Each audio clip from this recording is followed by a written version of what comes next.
ഹരേ കൃഷ്ണ. ദിവ്യഭാഗവതം എന്നുള്ള ഞങ്ങളുടെ ചാനലിലേക്ക് എല്ലാവർക്കും പ്രത്യേക സ്വാഗതം അറിയിക്കുന്നു. ഇതിൻ്റെ ഒരു ഗൗരവം പ്രാധാന്യം ഉൾക്കൊണ്ടുകൊണ്ട് പലരും അതിനോട് ആകർഷണം പ്രത്യേകത പ്രകടിപ്പിക്കുന്നു എന്നുള്ളത് ഞങ്ങളെ സംബന്ധിച്ച് വളരെയധികം സന്തോഷപ്രദമാണ്. അതുകൊണ്ട് നിങ്ങളുടെയൊക്കെ നല്ല മനസ്സിന് പ്രത്യേകം സന്തോഷം അറിയിച്ചുകൊണ്ട് ഇന്നത്തെ ഈ പാരായണം പഠനം നമ്മൾ ആരംഭിക്കുന്നു. ഹരേ കൃഷ്ണ.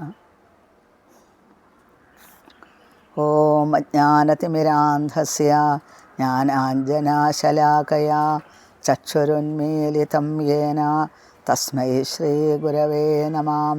ശ്രീചൈതന്യമനോഭീഷ്ടം സ്ഥാപിതം യേന ഭൂതലേ സ്വയം രൂപകദാ മഹ്യം ദദാതി സ്വപദാന്തികം. വന്ദേഹം ശ്രീഗുരോः ശ്രീയുതപദകമലം ശ്രീഗുരൂन् വൈഷ്ണവാംശ്ച ശ്രീരൂപം സാഗ്രജാതം സഹഗണരഘുനാഥാന്വിതം തം സജീവം സാദ്വൈതം സാവധൂതം പരിജനസഹിതം കൃഷ്ണചൈതന്യദേവം ശ്രീരാധാകൃഷ്ണപാദാൻ സഹഗണലളിതാ ശ്രീവിശാഖാന്വിതാംശ്ച. ഹേ കൃഷ്ണ കരുണാസിന്ധോ ദീനബന്ധോ ജഗൽപതേ ഗോപേശ ഗോപികാകാന്ത രാധാകാന്ത നമോസ്തുതേ. തപ്തകാഞ്ചന ഗൗരാംഗീം രാധേ വൃന്ദാവനേശ്വരി വൃഷഭാനുസുതേ ദേവി പ്രണമാമി ഹരിപ്രിയേ. വാഞ്ചാകൽപതരുഭ്യശ്ച കൃപാസിന്ധുഭ്യ ഏവ ച പതിതാനാം പാവനേഭ്യോ വൈഷ്ണവേഭ്യോ നമോ നമഃ.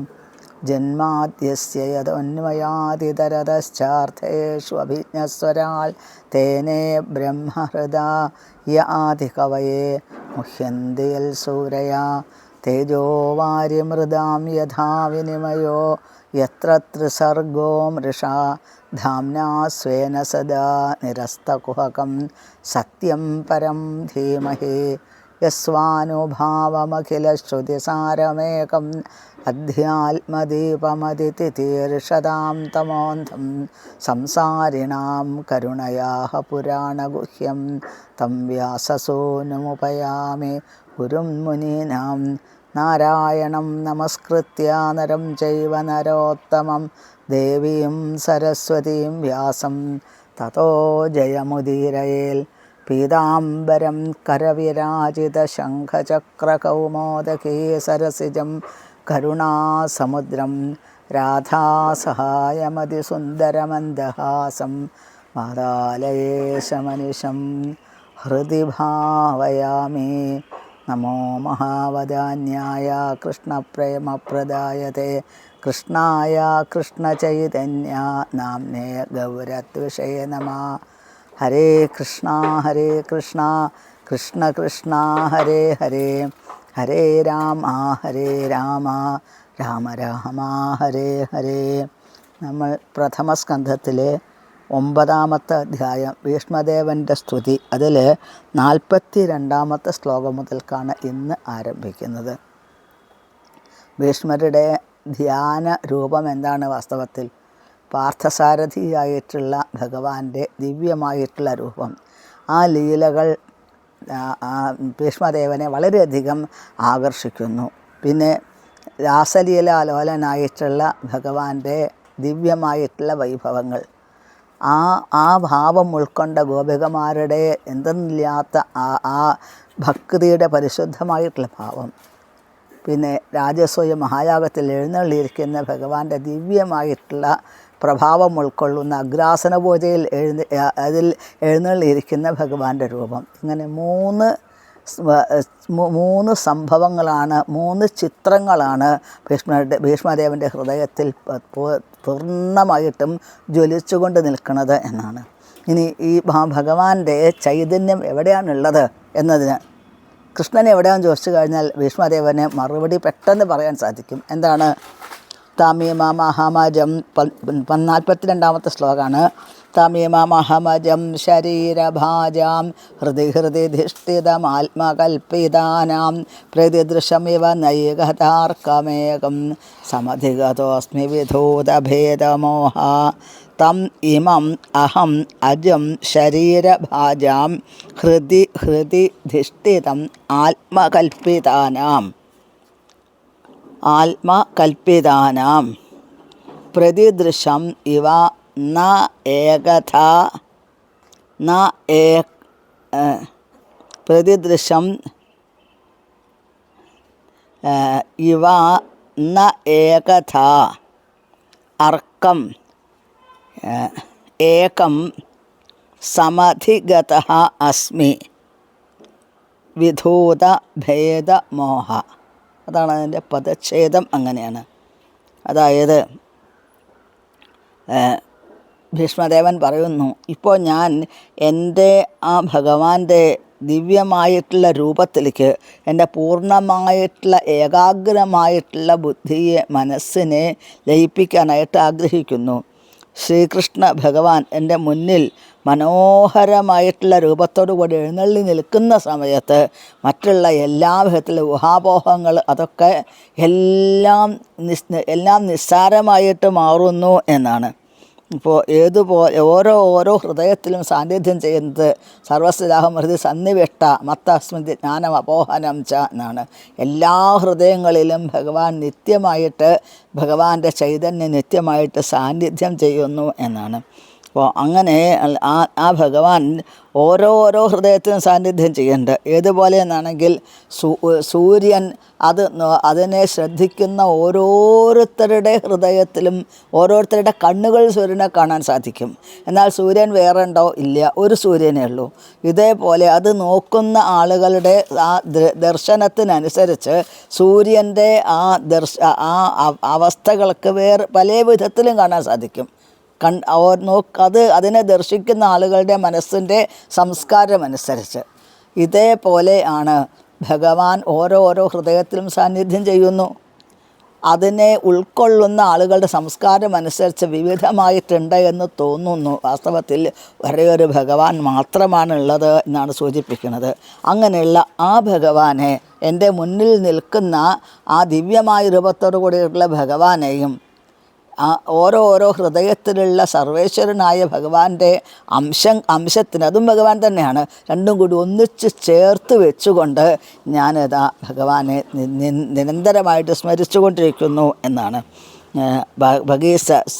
സൂര്യൻ ഒരു സൂര്യനേ ഉള്ളൂ എന്നതുപോലെ പരമദൈവോത്തമ പുരുഷൻ ഒരേ ഒരു ഈശ്വരൻ മാത്രമേ ഉള്ളൂ. ആ ഈശ്വരനാണ് സാക്ഷാൽ ശ്രീകൃഷ്ണ ഭഗവാൻ. ഈശ്വര പരമകൃഷ്ണ സച്ചിദാനന്ദ വിഗ്രഹ അനാദിരാതിർ ഗോവിന്ദ സർവകാരണം എന്ന്. അപ്പോൾ അത് ബ്രഹ്മാവിൻ്റെ ആസ്തുതി ബ്രഹ്മാവ് പറഞ്ഞ കാര്യത്തെ ഭീഷ്മർ തൻ്റെ അനുഭവത്തിൽ കൂടെ ലോകത്തിന് കാണിച്ചു കൊടുക്കുന്നു എന്നതാണ്. അപ്പോൾ നമ്മൾ ശ്രീല പ്രഭുപാദർ പറയാറ്, ഇപ്പോൾ വിമാനം ഓടിക്കാറുണ്ട് അല്ലേ, പൈലറ്റുമാർ വിമാനം ഓടിക്കാറുണ്ട്. വിമാനം ഓടിക്കണമെന്നുണ്ടെങ്കിൽ അതിൻ്റെ പരിശീലനം എവിടുന്നാണ് ലഭിക്കുക? അത് ഭൂമിയിൽ നിന്ന് വേണം അതിൻ്റെ പരിശീലനം ലഭിക്കാനായിട്ട്. ഭൂമിയിൽ നിന്നും അതിൻ്റെ പരിശീലനം സിദ്ധിച്ച് അതിൻ്റെ സർട്ടിഫിക്കറ്റോ കയ്യിൽ കിട്ടിക്കഴിഞ്ഞാൽ മാത്രമേ ആകാശത്തിൽ കൂടെ അത് വിമാനം ഓടിക്കാനായിട്ട് സാധിക്കുള്ളൂ. അപ്പോൾ ആ വിമാനം പറക്കുന്ന അവനവൻ്റെ ആ വിമാനം സഞ്ചരിക്കുന്ന സമയത്ത് മറ്റൊരു വിമാനത്തിനെക്കുറിച്ച് ശ്രദ്ധിക്കാൻ സാധിക്കില്ല. മറ്റൊരു വിമാനത്തിലേക്ക് നമ്മളുടെ ശ്രദ്ധ പോയി കഴിഞ്ഞാൽ തീർച്ചയായിട്ടും അവനവൻ്റെ വിമാനത്തിൻ്റെ ഗതി തെറ്റുന്നതിന് അപകടം സംഭവിക്കും. ഇതേപോലെ ഓരോരുത്തരും അവനവൻ്റേതായിട്ടുള്ള വിമാനത്തിൽ യാത്ര ചെയ്യേണ്ടതായിട്ടുണ്ട്.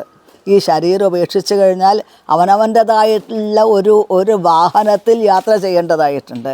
ആ സമയത്ത് മറ്റുള്ളവരെ ഒന്നും ചിന്തിക്കാനുള്ള സമയം ഉണ്ടാവില്ല. അതാണ് ഒറ്റയ്ക്ക്, അതാണ് ഏകോഹം, ഒറ്റയ്ക്കാണ് പോണത്. എന്തിന്? ശരീരം കളത്രം സ്വതം ബന്ധുവർഗം വയസ്യം ധനം സൽമ ഭൃത്യം ഭുവഞ്ച സമസ്തം പരിത്യജ്യ കഷ്ടമേകോ ഗമിഷ്യാമി. എവിടേക്കാണ് പോണത് എന്നറിയില്ല, എന്നാൽ തിരിച്ചു വരില്ല എന്നുള്ളതറിയാം, അവിടെ പോയ അവസ്ഥകൾ എന്താണെന്നുള്ളത് അറിയില്ല. പക്ഷേ ഭക്തന് വ്യക്തമായിട്ടറിയാം എവിടേക്കാണ് പോണതെന്നുള്ളതറിയാം. അവർ ഏതിലെത്തോ എന്ന് നിവർത്തന്തെ യഥാധാമ പരമം മമ എന്നാണ്. പരമമായിട്ടുള്ള ഭഗവാന്റെ ധാമത്തിലേക്കാണ് പോണത് എന്ന് ഭക്തന് വ്യക്തമായിട്ടറിയാം. ഒരു സാധാരണ ഒരാൾക്ക്, ജ്ഞാനിയായിട്ടുള്ള ഒരാൾക്ക്, അതേപോലെ വെറും കർമ്മങ്ങളിൽ മാത്രം കുടുങ്ങിക്കിടക്കുന്ന ഒരാൾക്ക് പോകുന്ന ലക്ഷ്യം എന്ത് എന്നുള്ളത് അറിയില്ല. അതുകൊണ്ട് വളരെ ഭ്രമത്തോടു കൂടിയിട്ടാണ് അവരുടെ യാത്ര എന്നുണ്ടെങ്കിൽ ഭക്തൻ്റെ യാത്ര സമാധാനത്തോടു കൂടി ഭഗവാന്റെ ആ കൈ പിടിച്ചുകൊണ്ടുള്ള യാത്ര അങ്ങനെയാണ്. ഭീഷ്മരുടെ ഒരു ദേഹവിയോഗം ഇങ്ങനെയായിരുന്നു എന്നാണ് നമ്മൾക്ക് മനസ്സിലാക്കാൻ സാധിക്കുന്നത്. ഇവിടെ ഭീഷ്മർ തൻ്റെ ആ ജീവചൈതന്യം ഭഗവാന്റെ രൂപത്തിലേക്ക് ലയിപ്പിക്കുന്നു. അതിനുശേഷം എന്നാൽ ഭീഷ്മർ ഭഗവാനായിട്ട് മാറിയോ? അതില്ല. യദ്ഭാവഭാവിതധിയോ മനുജാസ്തഥൈവ സംപ്രാപ്യ രൂപമഹിമാസനയാനഭൂഷാഃ സൂക്തൈർയമേവ നിഗമപ്രഥിതൈസ്തുവന്തി ഗോവിന്ദമാദിപുരുഷം തമഹം ഭജാമി. അതായത് ഭീഷ്മർ എന്താണോ പൂർവ്വരൂപം അതായിട്ട് മാറി. അഷ്ടവസ്തുക്കളിൽ അത് വൈകുണ്ഠ ലോകത്തിലാണ് അഷ്ടവസ്തുക്കളുള്ളത്. അഷ്ടവസ്തുക്കളിൽ പ്രധാനപ്പെട്ട ഒരാളാണ് ഭീഷ്മർ. ആ ഭീഷ്മർ തൻ്റെ പൂർവ്വ രൂപത്തിലേക്ക് എത്തിച്ചേർന്നു, പൂർവ്വ അവസ്ഥയിലേക്ക് എത്തിച്ചേർന്നു. പിന്നെ ഭീഷ്മരുടെ ഒരു ഡെസ്റ്റിനേഷൻ എന്താണ്? വാസ്തവത്തിൽ ലക്ഷ്യം എന്തായിരുന്നു? പാർത്ഥസാരഥിയോടുകൂടി എഴുന്നള്ളിയിരിക്കുന്ന ദിവ്യമായ ലോകത്തിലേക്ക് ഭീഷ്മദേവൻ എത്തിച്ചേർന്നു എന്നാണ് ആചാര്യൻ ശീല പ്രഭുപാദരൊക്കെ ഇതിനെക്കുറിച്ചിട്ട് പറയാറുള്ളത് എന്നാണ്. ഇവിടെ 41-ാമത്തെ ശ്ലോകം ആരംഭിക്കുന്നു.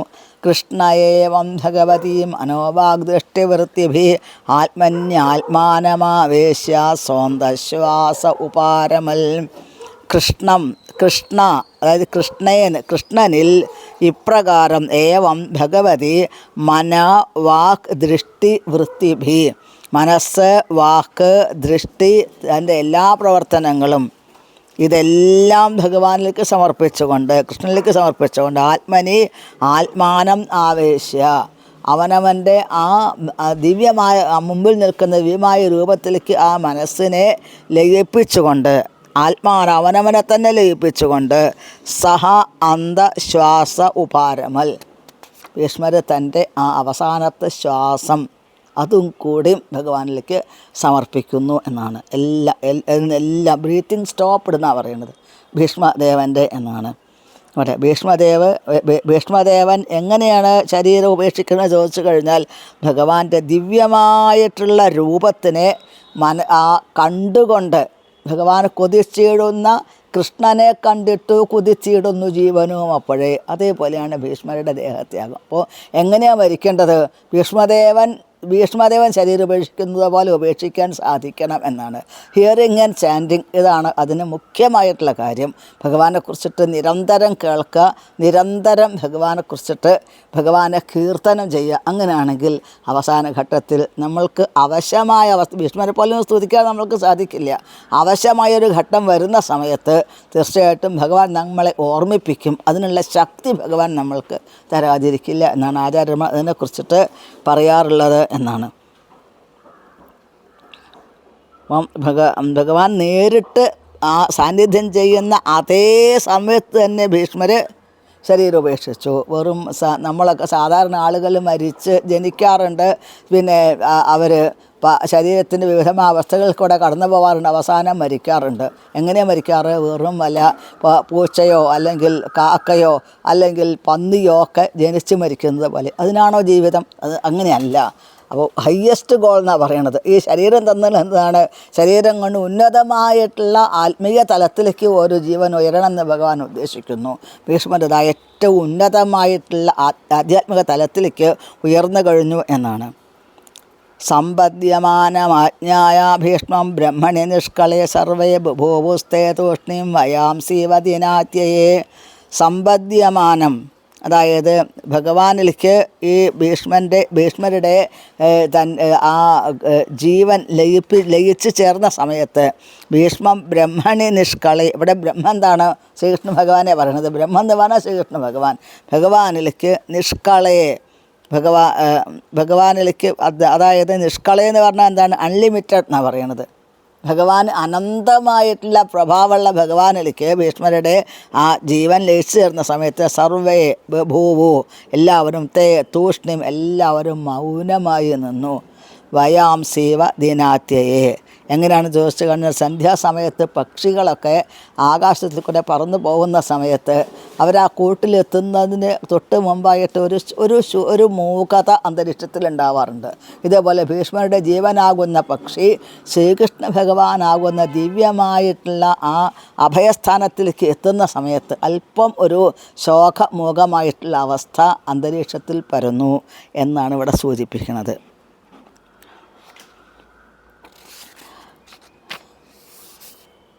അപ്പോൾ ആ സമയത്ത് തത്ര ദുന്ദുഭയോ ദേവമാനവവാദിത ശശംസോ സാധവോ രാജ്ഞാം കാൽപേതു പുഷ്പവൃഷ്ടയാ. ഇങ്ങനെയൊരു ജീവത്യാഗം പ്രപഞ്ചത്തിൽ ഒരാൾക്കുണ്ടായിട്ടില്ല. ഇതേപോലെ ഒരു ജീവത്യാഗമാണ് നമ്മൾക്ക് കാണാൻ സാധിക്കുക. ഹരിദാസ് ഠാക്കൂറിൻ്റെ ഒരു കഥയിൽ കൂടെ നോക്കുന്ന സമയത്ത് അത് കാണാൻ സാധിക്കും.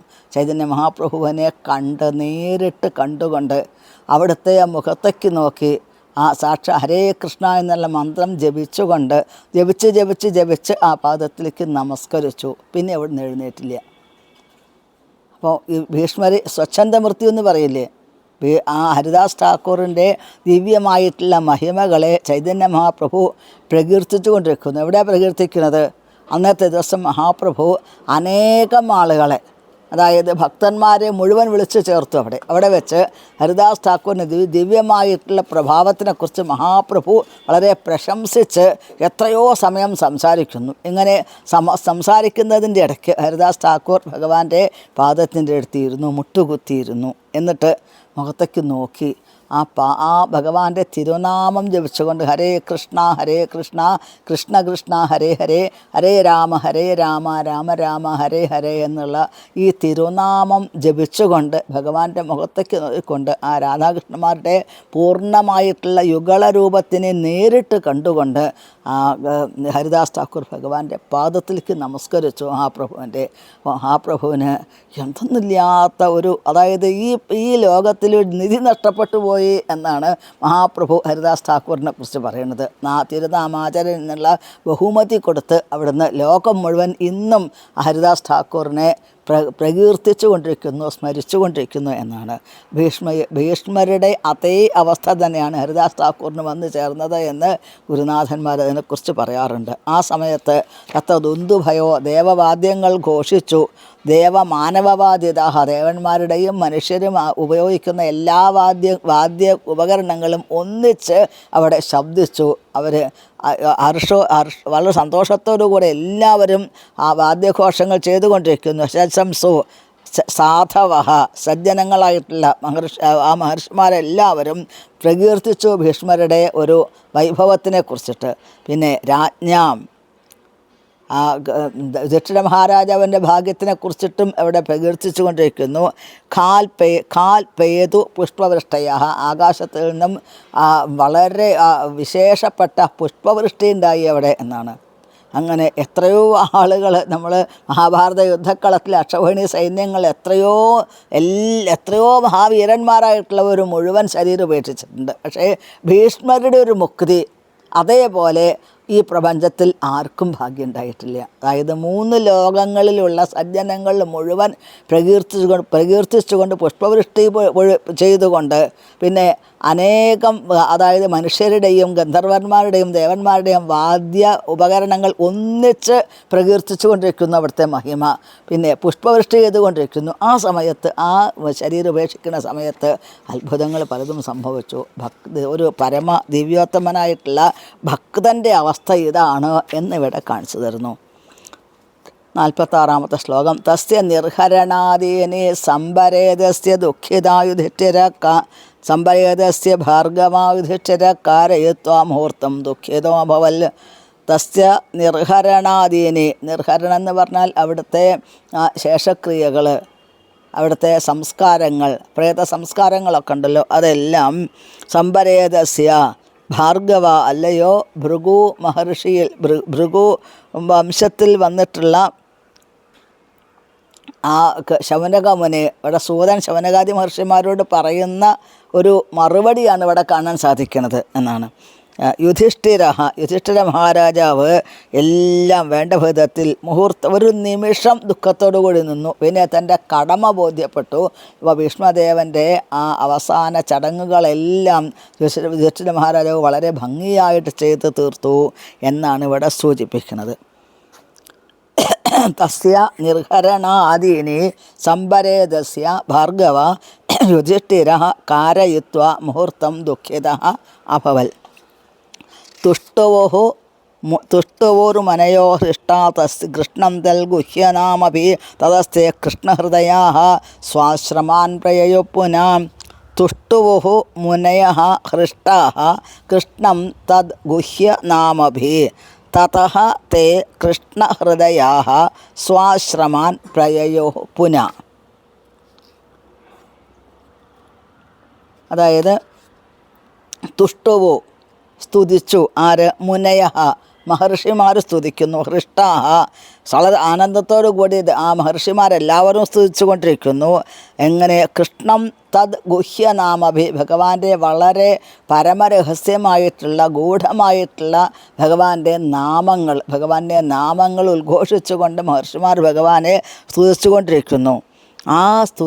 ആ സ്തുതിയുടെ ദിവ്യമായിട്ടുള്ള അമൃത ലഹരി അവിടെ വ്യാപിക്കുന്ന സമയത്ത് ആ ഗംഗാതീരത്തുള്ള, അതായത് കുരുക്ഷേത്ര ഭൂമിയിലുള്ള എല്ലാവരുടെ മനസ്സ് എവിടെ എത്തിച്ചേർന്നു? തതഃ തേ കൃഷ്ണഹൃദയാഃ കൃഷ്ണനിലേക്ക് ലയിച്ച മനസ്സായി തീർന്നു എല്ലാവർക്കും എന്നാണ്. ഇപ്പോൾ കുരുക്ഷേത്രത്തിൽ വന്നിട്ടുള്ള ഓരോരുത്തർക്കും അവരുടെ ഹൃദയത്തിൽ ഇപ്പോൾ എന്താ ഉള്ളത്? കൃഷ്ണൻ്റെ മഹിമ ഹൃദയം മുഴുവൻ നിറഞ്ഞു. അവരുടെ ഭക്തൻ ഭഗവാന്റെ മഹിമകളെ ഉദ്ഘോഷിക്കുന്നു, ഭഗവാൻ ഭക്തൻ്റെ മഹിമകളെ ഉദ്ഘോഷിക്കുന്നു. ഇതാണ് ഭീഷ്മ പിതാമഹൻ്റെ മുക്തിയിൽ കൂടെ നമ്മൾക്ക് കാണാനായിട്ട് സാധിക്കുന്നത്. കൃഷ്ണഹൃദയാഃ സ്വാശ്രമാൻ പ്രേയോ പുന. ഓരോരുത്തരും അവരവരുടെ സ്വന്തം ആശ്രമങ്ങളിലേക്ക് യാത്ര തിരിച്ചു. തുഷ്ടുവുഃ മുനയഃ ഹൃഷ്ടാഃ കൃഷ്ണം തദ് ഗുഹ്യനാമഭി തതസ്തേ കൃഷ്ണഹൃദയാഃ സ്വാശ്രമാൻ പ്രയയോ പുനഃ.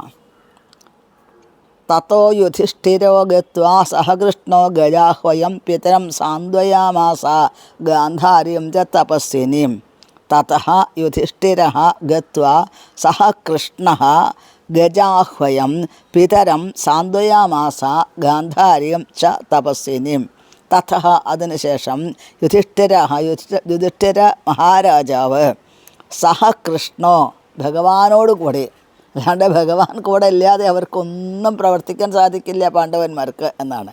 അപ്പോൾ ഇവർക്ക് ഈ ധൃതരാഷ്ട്രർക്കും ഗാന്ധാരിക്കൊക്കെ സമാധാനം കൊടുക്കണമെങ്കിൽ ഭഗവാന്റെ സാന്നിധ്യം ഇല്ലാണ്ട് സാധിക്കില്ല. ഭഗവാന്റെ വാക്കുകൾ ഒരു അനുഗ്രഹം ഉണ്ടെങ്കിൽ മാത്രമേ യുധിഷ്ഠിരന് ഇവരെ സമാധാനിപ്പിക്കാൻ സാധിക്കുള്ളൂ. അതാണ് ഭഗവാനോട് കൂടിയിട്ട് യുധിഷ്ഠിര മഹാരാജാവ് ഹസ്തിനപുരത്തിൽ എത്തിച്ചേർന്നു.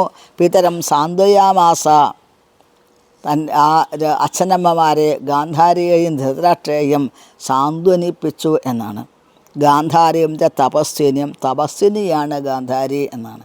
കാരണം ഗാന്ധാരി എന്താണോ തൻ്റെ ഭർത്താവിൻ്റെ ഇച്ഛ അതിന് ഒരണു പോലും മാറാതെ, ഭർത്താവിന് ഈ ലോകം മുഴുവൻ കാണാനുള്ള കണ്ണുകളില്ല. അപ്പോൾ ആ പതിവ്രതാധർമ്മം അനുഷ്ഠിച്ചുകൊണ്ട് ഗാന്ധാരി തൻ്റെ കണ്ണുകളെ വിവാഹത്തിൻ്റെ അന്ന് കണ്ണുകളെ ബന്ധിച്ചതാണ്. അതിനെ പിന്നെ തുറന്നിട്ടില്ല. ഒരേ ഒരു സമയത്ത് മാത്രമാണ് അതിനെ തുറന്നത്. ഏത് സമയത്ത്? ദുര്യോധന അനുഗ്രഹത്തിനായിട്ട് വരുന്ന സമയത്ത് മാത്രമാണ് ഗാന്ധാരി തൻ്റെ കണ്ണുകളിൽ നിന്നും ആ കണ്ണുകളെ കെട്ടിയിരിക്കുന്ന ആ തുണി അഴിച്ചു മാറ്റിയത് എന്നാണ്. കാരണം ഗാന്ധാരി മറ്റൊന്നും കാണില്ല. അയ്യോ,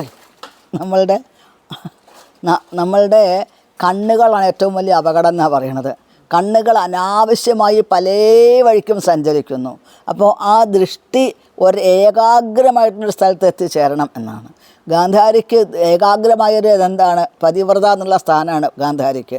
ഗാന്ധാരി തൻ്റെ ആ ദൃഷ്ടി പല വഴിക്കും പോകുന്നതിനൊക്കെ പ്രതിരോധിച്ചു. എന്നിട്ട് ഒരേ ഒരു ചിന്തകളിൽ മാത്രമാണ് ഗാന്ധാരി ഇരുന്നത് എന്നുള്ളത് കൊണ്ട് ഗാന്ധാരിക്ക് എന്തൊന്നില്ലാത്ത പവർ ഉണ്ടെന്നാണ് പറയുന്നത്. അതാണ് ദുര്യോധനൻ യുദ്ധത്തിൻ്റെ മുന്നോടിയായിട്ട് വിജയം ആശംസിക്കണേ എന്ന് പ്രാർത്ഥിച്ചുകൊണ്ട് അമ്മയുടെ മുമ്പിൽ വന്നു. ആ സമയത്ത് ദുര്യോധനനോട് ഗാന്ധാരി പറയുന്നു, വരുന്ന സമയത്ത് എൻ്റെ ഉണ്ണി എങ്ങനെയാണ് ജനിച്ചത് അതേപോലെ തന്നെ വരണം എന്നാണ് പറയുന്നത്. ദുര്യോധനന് തയ്യാറായി അതിന്. ഭഗവാൻ ഇതെല്ലാം കണ്ടു എന്നാണ് പറയും, ഇതെല്ലാം മനസ്സിലാക്കി ഭഗവാൻ. അങ്ങനെ രാത്രി സമയത്ത് ദുര്യോധനൻ കുളിച്ച് ജനിച്ച അതേ രൂപത്തിൽ ദിഗംബരനായിട്ട് വരുന്നത് ഭഗവാൻ കണ്ടു. അടുത്ത് വന്ന് നിന്ന് ഭഗവാൻ എന്നിട്ട് ചോദിച്ചു, അയ്യയ്യേ ദുര്യോധന, ഇങ്ങനെയൊക്കെയാണോ പോണത്? എൻ്റെ അമ്മയെ കാണാനാണ് ഞാൻ പോണത്. ദുര്യോധനൻ പറയണു, അയ്യേ അമ്മയെ കാണാൻ എങ്ങനെയാണ് പോവുക? ജനിച്ച ഉടനെ പിന്നെ കുട്ടികൾ അങ്ങനെ തന്നെ. പക്ഷേ 10, 52, 60 വയസ്സായിട്ടുള്ള നീ അമ്മയുടെ മുമ്പിലേക്ക് ഇങ്ങനെയാണ് പോണത്? അയ്യയ്യേ ഭഗവാൻ പരിഹസിക്കുന്നതോട് കൂടിയിട്ട് ദുര്യോധനൻ ആലോചിച്ചു, വല്ലവരും കണ്ടാലോ? അപ്പോൾ ദുര്യോധനൻ എന്തോ ഒരു തുണി എന്തോ നിർത്തിട്ട് തൻ്റെ അരക്കെട്ട് മാത്രം ഒന്ന് മറച്ചു എന്നാണ് പറയണത്.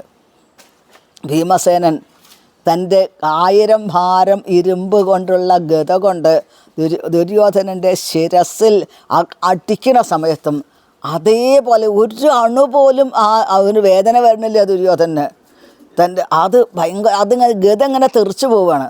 ശരീരത്തിൽ എവിടെ അടിച്ചിട്ടും യാതൊരു പ്രശ്നവും വരുന്നില്ല ദുര്യോധനൻ. കാരണം എന്താ? ഗാന്ധാരി ശരീരം മുഴുവൻ നോക്കി, തപശക്തി മുഴുവൻ ദുര്യോധൻ്റെ ശരീരത്തിലേക്ക് പ്രവേശിപ്പിച്ചു എന്നാണ്. അപ്പോൾ എന്താ, ദുര്യോധനൻ്റെ ഈ ശരീരം ഇരുമ്പ് പോലെ ദൃഢഗാത്രമായിട്ടും ഉരുക്കുമുഷ്ടി പോലെ ആയിട്ടും ദുര്യോധൻ്റെ ശരീരത്തിലെ ഓരോ ഭാഗങ്ങളും എവിടെയും ആയുധം പ്രയോഗിക്കാൻ പറ്റില്ല എന്നുള്ളത് ഭഗവാൻ ഈ സൂത്രങ്ങളെല്ലാം അറിയാം. കാരണം ജഗന്നാടക വൈഭവ എന്നാണ് ഭഗവാനെക്കുറിച്ച് പറയാറുള്ളത്. അപ്പോൾ ഭഗവാന്റെ ആ ഒരു വാക്കിൻ്റെ ഫലമായിട്ട് ഈ തുടയുടെ കുറച്ച് ഭാഗം മാത്രം ഒഴിവായി കിട്ടി എന്നാണ് പറയുന്നത്. അവിടെയാണ് അത്രേ ആ ഭീമസേനൻ ഗത കൊണ്ടടിച്ചത്. ആ അടിയാണ് ദുര്യോധനൻ്റെ ജീവത്യാഗത്തിന് കാരണമായിട്ട് മാറിയത് എന്നും ആചാര്യന്മാർ സൂചിപ്പിക്കാറുണ്ട്. പിതരം സാന്ത്വയാമാസ ഗാന്ധാര്യം ച തപസ്വിനിയും പിത്രാ ചാനുമതോ രാജ വാസുദേവ അനുമോദിത ചകാര രാജ്യം ധർമ്മേണ പിതൃപൈതാമഹം വിഭു. പിത്രാ അനുമതഃ രാജ വാസുദേവ അനുമോദിത ചകാര രാജ്യം ധർമ്മേണ പിതൃപൈതാമഹം വിഭു. തൻ്റെ കാരണവന്മാരിൽ നിന്നും പിതാവിൽ നിന്നും പിതാമഹന്മാരിൽ നിന്നും ലഭിച്ചിട്ടുള്ള ഈ ഒരു രാജ്യത്തിന് യുധിഷ്ഠിര മഹാരാജാവ് ഭഗവാന്റെ അനുഗ്രഹത്തെ തൻ്റെ ധൃതരാഷ്ട്ര, ഗാന്ധാരി ഇവരുടെ അനുഗ്രഹത്തോടുകൂടെ, അനുമതിയോടുകൂടെ, സ്വന്തം നിലയ്ക്കല്ല, അവരുടെ അനുവാദത്തോടുകൂടെ, പിന്നെ വാസുദേവ അനുമോദിത ഭഗവാന്റെ അനുമോദനത്തോടു കൂടിയിട്ട്, അനുവാദത്തോടും അനുഗ്രഹത്തോടും കൂടിയിട്ടാണ് തനിക്ക് ലഭിച്ചിട്ടുള്ള ഈ സാമ്രാജ്യത്തിൻ്റെ അധിപതിയായിട്ട് യുധിഷ്ഠിര മഹാരാജാവ് മാറി എന്നും വേണ്ട വിധത്തിൽ രാജ്യം ഭരിച്ചു എന്നും ഇവിടെ സൂചിപ്പിക്കുന്നു. എല്ലാവരുടെയും ഭഗവാന്റെ ധൃതരാഷ്ട്രൻ സമ്മതത്തോടു കൂടിയിട്ടാണ് യുധിഷ്ഠിരൻ രാജ്യഭാരം ചെയ്തത് എന്ന് സൂചിപ്പിക്കുന്നു. തൻ്റേതെന്ന് അഭിമാനിച്ചില്ല, ഭഗവാന്റെ ഒരു അനുഗ്രഹമായിട്ട് കണ്ടുകൊണ്ട് തൻ്റെ പിതാമഹന്മാരുടെ അവരുടെ ഒരു സ്വത്ത്, അവരുടെ അധികാരം, അതിനെ താൻ വിനയത്തോടു കൂടി സ്വീകരിക്കുന്നു എന്നുള്ള ഭാവത്തോടു കൂടി യുധിഷ്ഠിര മഹാരാജാവ് യാഗം ചെയ്യുന്നു. ഭക്തൻ എപ്പോഴും എങ്ങനെയുള്ളതായിരിക്കും? എപ്പോഴും അവർ തൻ്റെ സ്ഥാനം മറക്കാതിരിക്കും ഭക്തന്മാർ എന്നാണ്. ഭഗവാന്റെ ഒരു ദാസനാണെന്നുള്ള ഭാവം, പിതാമഹന്മാരുടെ മുഴുവൻ അവരുടെ മുഴുവൻ ദാസനാണ് താൻ, കീഴിലാണ് താൻ എന്നുള്ള ഭാവത്തോടു കൂടിയിട്ടാണ് രാജ്യം ഭരിച്ചുകൊണ്ടിരിക്കുന്നത്. ഹരേ കൃഷ്ണ. ഇന്ന് നമ്മൾ ഈ 9ാമത്തെ അധ്യായം ഇവിടെ സമാപിക്കുകയാണ്. ഇനി നമ്മൾക്ക് 10ാമത്തെ അധ്യായമാണ് ആരംഭിക്കേണ്ടത്. ഭഗവാൻ ദ്വാരകയിലേക്ക് തിരിച്ചു പോകുന്ന ഭാഗം അത് നമ്മൾക്ക് അടുത്ത എപ്പിസോഡിൽ പറയാം. ഹരേ കൃഷ്ണ. നമോ ബ്രഹ്മണ്യദേവായ ഗോബ്രാഹ്മണഹിതായ ച ജഗദ്ധിതായ കൃഷ്ണായ ഗോവിന്ദായ നമോ നമഃ.